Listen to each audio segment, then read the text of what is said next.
Well, we're still focusing on the postponement of elections and how political parties and stakeholders are reacting to it. We have in the studio with us Mr. Peter Ojonugwa Ame, who is the chairman, Inter-Party Advisory Council, IPAC. You're welcome to Sunrise Daily. Thank you, Marco, for having me. How did the postponement come to you? Was it a shock, a surprise, disappointment? How did you receive it? At first, it was a shock, because throughout the whole night when we were expecting the news to, officially break from INEC, there were pressure all over the country and from party members too, who were calling to know the state of affairs, because the news that came out earlier was that stakeholders were meeting, to, look at the postponement of the election. And who were the critical stakeholders in the process were not aware, only to discover after postponement that it was only members of the commission that were meeting and all that. And then later we reviewed the issue and discovered that that INEC acted in the best interest of Nigeria, and that if they had gone ahead to carry out a staggered election, the whole country would have been heated up in a way that nobody would have been happy about it. So you're happy about the decision? No, I'm not happy about the postponement. But what I'm saying is that the decision that INEC finally reached, in the light of all that you had discovered. Yes, in the light of all that I've discovered, that there was going to be a staggered election.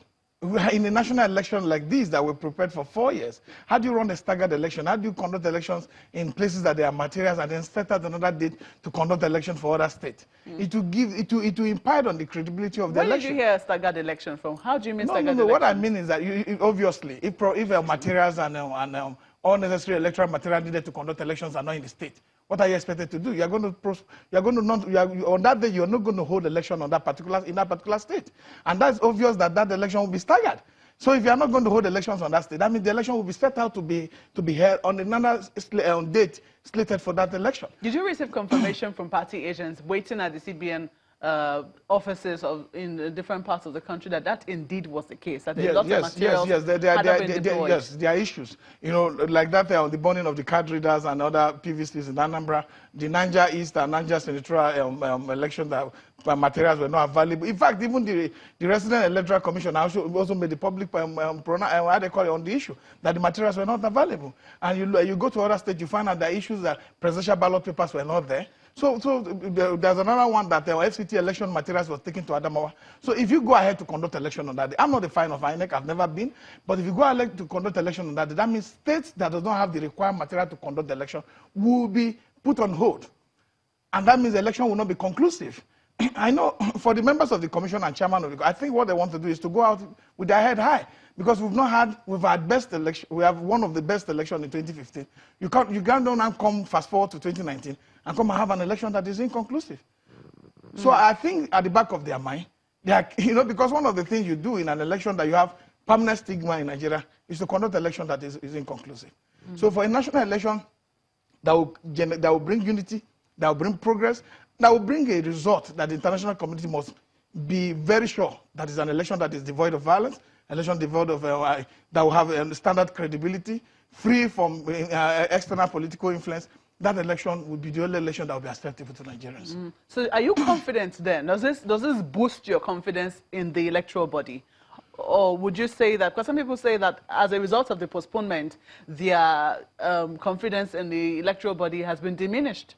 But from what you are saying now, you seem to have more confidence in the electoral body to conduct credible elections come Saturday. The issue defining confidence is different. Stating the facts as obvious as they are is also different. Coming to Saturday 23rd, it is now the INEC now has a responsibility to conduct an election that will be, that will represent the true wishes and aspirations of Nigerians through the ballot box.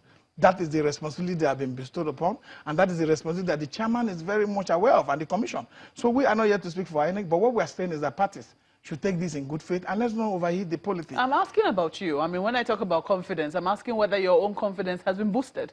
No, I believe, not per se. What I want is that you can't define confidence by just one statement. What I'm saying is that by Saturday, INEC should conduct a credible election.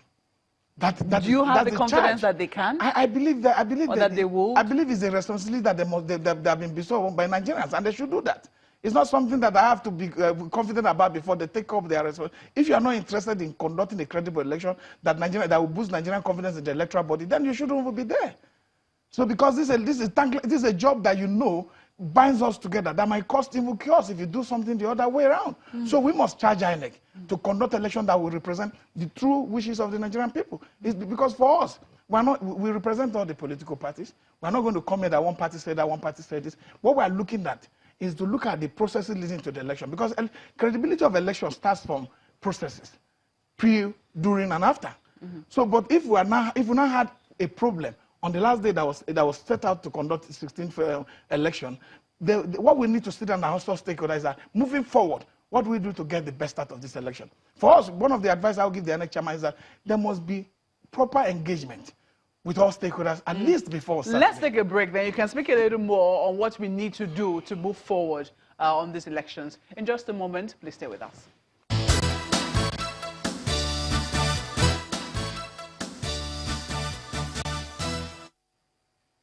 Mr. Peter Ojunugwa Ame is still with us in the studio. He is the chairman, Interparty Advisory Council. Now, you were talking about moving forward, and you're also admonishing political parties not to overheat the polity. You've also said that the decision that INEC took, from what you have noticed, was taken in the best decision, or was the best decision they could possibly take. Now, how would you rate the reaction of the two major political parties? Would you say that they have reacted well, or would you say that their statements could overheat the polity? I think at this level, there's a way you don't quantify their reaction, because people were going into election with very high level expectations. At that time, like I told you when I woke up, I was very angry. Not being able to sleep throughout the night. So the people have genuine reason eventually to be angry. But we were saying that going forward, we all need to sit down as stakeholders and reevaluate the processes, reevaluate the situations, and see what led to this postponement. What are the actual logistic problems that confronted INEC, leading to the postponement? Who are the people responsible for this? Let's look at all this and see that this does not happen again. And for me, like I've always said, there are issues when situations like this come up. There are issues that we must sit down to all discuss, because if the INEC is overburdened, there's no doubt, everybody knows that. But INEC must also realize that the fate of Nigerian unity lies in the hand in conducting a free and fair election. So we continue to charge them and also speak to all political stakeholders, and let's see Nigeria first. Yes, INEC has a huge setback on Saturday. Yes, we're not all happy, including myself sitting down here with you. But going forward, what do we do?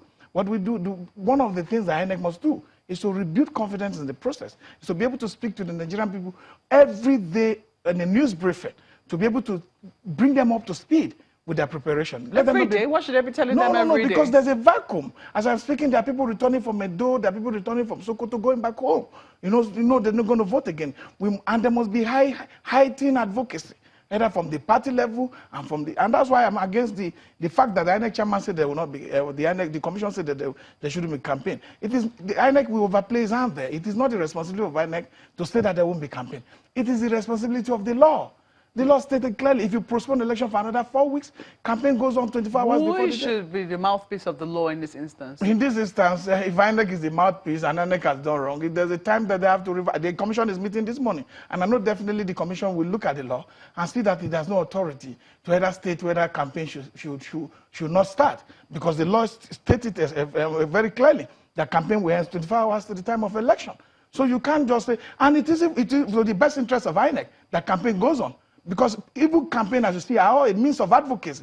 Politicians go out, to energize their base, to speak to their constituents, to tell them to come out. Because if you don't talk from now till Saturday, this could result in voter apathy. And there's need for the base to be energized. We should be meeting with stakeholders every day. No, I didn't say meeting with stakeholders every day. I said at least they must meet with stakeholders before the 23rd of February election. They met with stakeholders on Saturday. I mean, they must increase their engagement with the political party. When you meet, they are critical stakeholders in this electionary process. We don't have independent candidates. These are the political parties. You must meet with them before Saturday to be able to bring them up to speed, to build confidence in them, and so that they can also go on. You don't believe is not spiritual. Belief takes certain actions for people to now say, oh yes, this is okay. Because we had situation, election was postponed in 2015, election was postponed in 2011. I was there. I was secretary of the Interparty Advisory Council in 2015, and we had robust engagement with JEGA. So I think that if everything is done on the basis of law in any society, there's not going to be growth. there must be law, and there must be certain level of civil engagement that encourage people to be able to say, yes, we've been brought up to speed. This is what led to the postponement. There should not be ambiguity in any explanation. It must be very broad and open. Mm-hmm. So, for what I'm saying is that, like the INEC Publicity Department, Uzi, and the Rotimi, they must continue to release information to the public to encourage them to believe in the process. What sort of information are you looking Whatever information they are releasing, the sanctity of the ballot box, the security of the electoral materials that have been distributed already, because these electoral materials have gone out even to the point, in some states, to the point of ROs and POs. So are they been retrieved?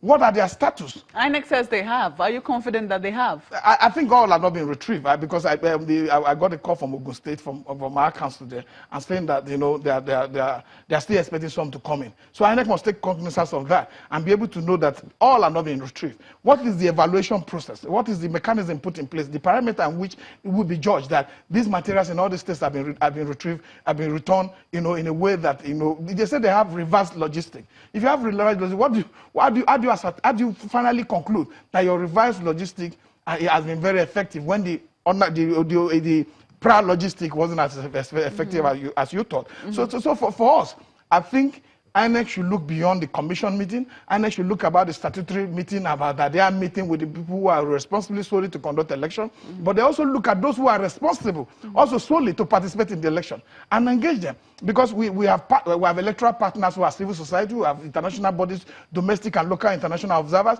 who are partners in the electoral process. So, but critical stakeholders are the political parties. My final question to you, are you confident then that based on the decision that INEC has taken on Saturday, that they will conduct very good polls on this coming Saturday? You've asked me that question. There's a third time. Yes. And you haven't quite answered. No, I'm trying to explain to you, because I must do things that posterity will stand for. What I'm saying is that I will charge INEC.